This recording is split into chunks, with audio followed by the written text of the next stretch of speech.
3. Hola, ¿qué tal? Yo soy Heidi Nailez Pérez. Le voy a exponer el laboratorio 2 experimentos sobre principios electromagnéticos, sección 1.01. Nuestro grupo es número 33 y los integrantes son. Hola, ¿qué tal? Mi nombre es Fiorella Arizaca Álvarez y soy de la carrera de Ingeniería Civil. Hola, ¿qué tal? Soy Sayuri Mayra Brito Alejandro de la carrera de Ingeniería Civil. Hola, ¿qué tal? Mi nombre es Ivonne Yanela Quevedo Vega y soy de la carrera de Ingeniería Civil. Estos son los elementos utilizados. Siguiente. El experimento 1, cuantificación del campo magnético. Estos son los objetivos que vamos a hallar de acuerdo a las mediciones que vamos a obtener. Siguiente. Tenemos el procedimiento experimental, el cual básicamente es medir el radio, luego configurar el Oyer Pro a 100 muestras por segundo. Durante 6 segundos medimos el campo magnético y configuramos la intensidad de corriente a las que se ven en la pantalla. Siguiente. Tenemos como quinto paso repetir eso con las otras corrientes. Conectamos las bobinas a una distancia de 14 centímetros y medimos el campo 4 centímetros del centro de la bobina. Apagamos la fuente y desconectamos los tres equipos. Siguiente. Tenemos los resultados. Estas son las gráficas de los campos obtenidos. Siguiente. De la primera corriente. Siguiente. Campo obtenido de la segunda corriente. Siguiente. Campo obtenido de la tercera corriente. Siguiente. Campo obtenido de la bobina en serie. Siguiente. Diámetro de las bobinas, como se puede ver, estas son las mediciones que obtenimos. Siguiente. Cuestionario. Para responder al cuestionario del experimento número 1, tenemos la pregunta que es, utilizando las 3 mediciones realizadas del campo magnético para la bobina fija, estima el valor de número de vueltas n de la bobina. Para esto vamos a utilizar las mediciones de cada una de las corrientes. Para la corriente 1, el campo magnético que es de 1,233 militelas. Para la corriente de odio 1,8, nuestro campo magnético que es de 2,42 militelas. Y para nuestra corriente 3, que es de 2,3 amperios, nuestro campo magnético sería de 2,609 militeslas. Por otro lado, vamos a hacer uso también de nuestro diámetro exterior, nuestro diámetro interior y nuestro diámetro promedio, que es de 127.1 mm, nuestro valor del radio, que es el radio sería diámetro entre 2, que sería de 0,064 metros. Nuestro campo magnético terrestre.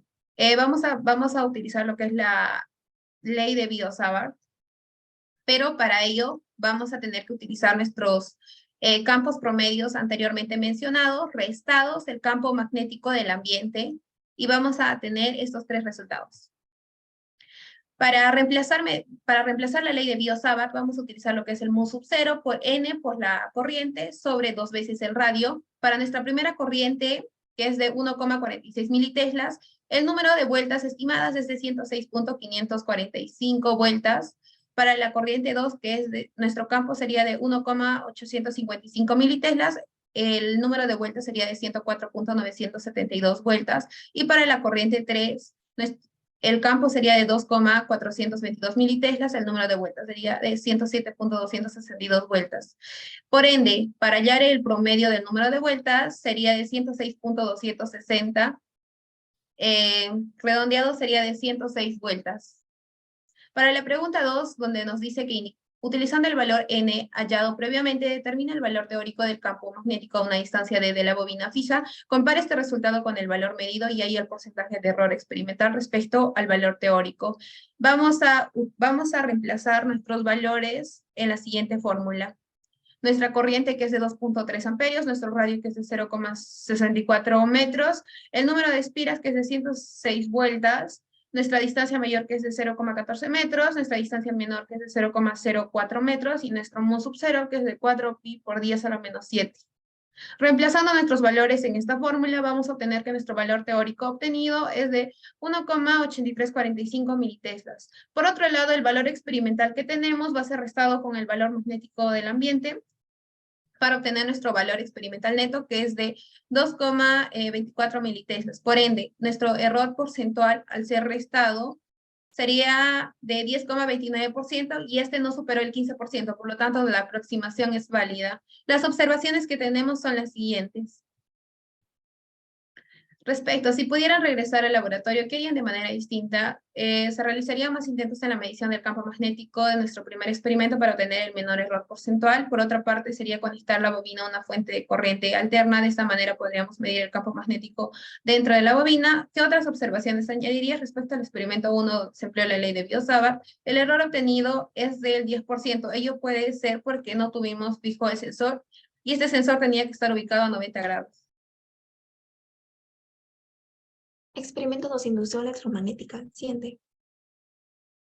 Objetivos. Estos son los objetivos. Siguiente. Procedimiento experimental. Bueno, es más que nada acercar las dos bobinas lo más cerca posible. Luego configuramos la intensidad de corriente de 2,3 amperes. Luego conectamos el sensor campo magnético y luego apagamos la fuente de DC y desconectamos este sensor y conectamos el sensor de la corriente. Siguiente. 6. Configuramos el Oyer Pro a 10.000 muestras por segundo. Durante 6 segundos medimos la corriente de la bobina móvil mientras se siente apaga 4 veces y realizamos 2 experimentos extras para demostrar el cumplimiento de la ley de Faraday. Siguiente. Los resultados. Esta es la primera gráfica que se obtuvo de los picos de positivos y negativos. Siguiente. Son los picos apagados máximos y mínimos realizados en Excel. Ahí también se puede observar una observación. Siguiente.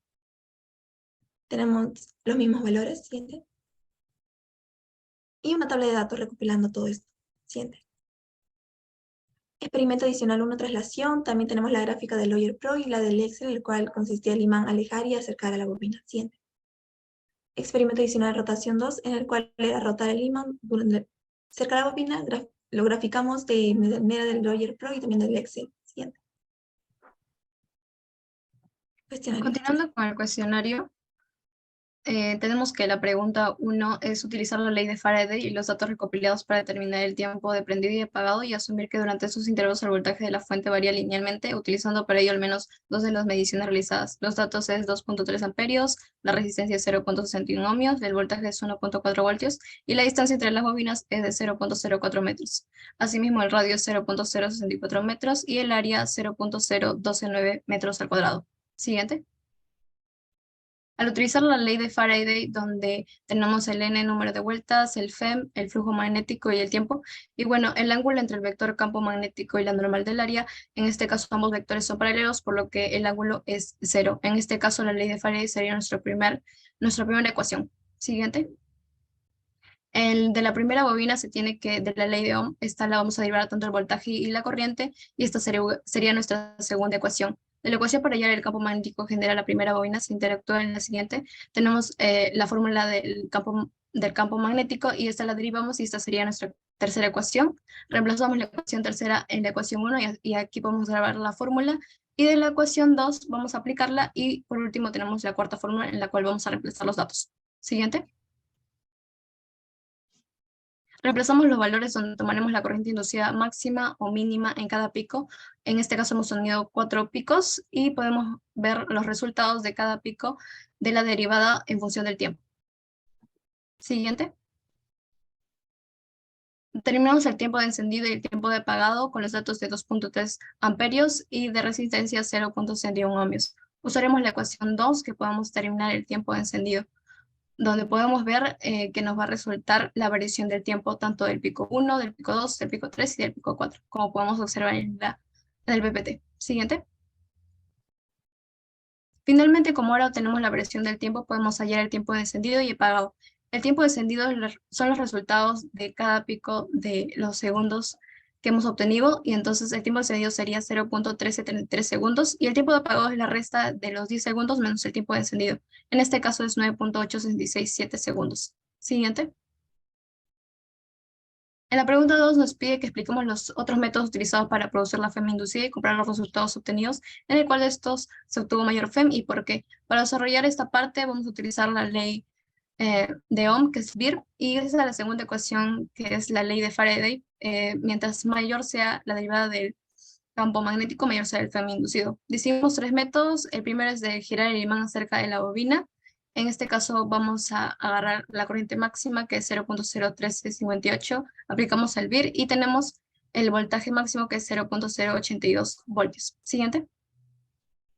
En el segundo método tenemos que es introducir y retirar el imán donde la corriente máxima es 0.05 amperios, y hacemos la fórmula de Beer, y el voltaje máximo sería 0.034.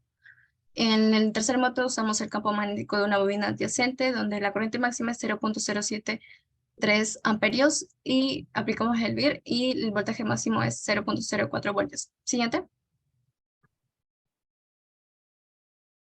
Haciendo una comparación, la luminosidad mayor entre los tres casos, el prendido y encendido, ya que se utiliza una corriente para crear el campo magnético, y entre las dos primeras formas, el que tiene mayor FEM es el de girar un imán, ya que por el momento de rotar el imán, se puede realizar a mayores velocidades, en cambio el del segundo no. Siguiente. Estas son las observaciones, como podemos observar. Siguiente. Se puede regresar al laboratorio. ¿Qué harían de manera distinta? Podemos utilizar imanes, con diferentes campos magnéticos para observar la variación de esta que genera en la gráfica de la corriente inducida en cada caso. Así también utilizar otra fuente, porque muchas veces no son precisas. ¿Qué observaciones añadiríamos? Existen picos pequeños al momento cuando se prendía la fuente de corriente en la parte del experimento. Esto puede ser debido a un error del sensor de la corriente que se utilizó. Siguiente. Continuando con el cuestionario específico. Siguiente. La pregunta que nos dan, en el experimento 1 se conecta las bobinas en serie y con la misma polaridad. ¿Qué hubiese ocurrido si por error se conectan las bobinas en paralelo y con polaridad invertida? Estima el valor que hubiese medido en dicho caso. Cuando hablamos que las bobinas están en serie, se asume que sus corrientes son positivas. Debido a esto, el campo magnético de estas bobinas, de ambas bobinas, se suman para hallar el campo magnético total, ya que van en la misma dirección. Pero cuando estas están en paralelo, tendrán corrientes con signos opuestos, quiere decir negativo y positivo, debido a que van en sentido contrario. Por ello, para hallar su campo magnético total, se restaría el campo magnético de ambas bobinas. Siguiente. ¿Qué sucede cuando se invierte la corriente? Esto quiere decir que el campo magnético disminuirá. Dato, cuando las bobinas están en paralelo, el campo magnético disminuye. Pasa lo mismo cuando se dice que las corrientes se invierten. Esto quiere decir que el campo magnético de las bobinas en paralelo disminuirá mucho más con respecto al campo magnético de las bobinas que están en serie. Corriente en serie quiere decir que será la misma corriente para ambas bobinas. Corriente en paralelo quiere decir que se distribuirá, no necesariamente será equitativa. Siguiente.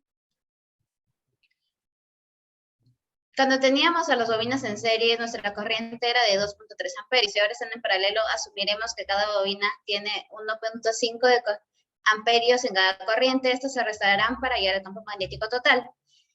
Utilizamos la siguiente fórmula para hallar el campo magnético de cada corriente, que es U sub 0 por la corriente sobre 4pi por 2pi r al cuadrado, entre x1 más el radio al cuadrado, elevado a la 3 medios. Como dije, iban en direcciones opuestas, estos se van a restar, se factoriza el número de vueltas. Ojo, tomamos ambas bobinas con corrientes iguales. Siguiente. El campo magnético total sería de 0,542 militeslas, y efectivamente podemos observar que el campo magnético es mucho menor que cuando las bobinas están en serie. Siguiente. Las conclusiones que tenemos es vamos a concluir que podemos hallar el número de vueltas de la bobina y su campo magnético, teniendo como datos el diámetro, radio y las tres corrientes que nos dan al principio, haciendo uso de la ley de Biot-Savart. Podemos hallar también el campo de cada corriente teniendo en cuenta el campo magnético del ambiente. Finalmente, también podemos hallar el error porcentual humano. En base al experimento 2, podemos comprobar que sí se llega a cumplir la ley de Faraday al detectar que la corriente inducida, al estar en contacto con la bobina, cuando el imán gira y cuando también se acerca y se aleja. Finalmente, también podemos estimar el tiempo real de prendido y apagado de la fuente utilizando la ley de Faraday. Esto fue todo por hoy. Muchas gracias.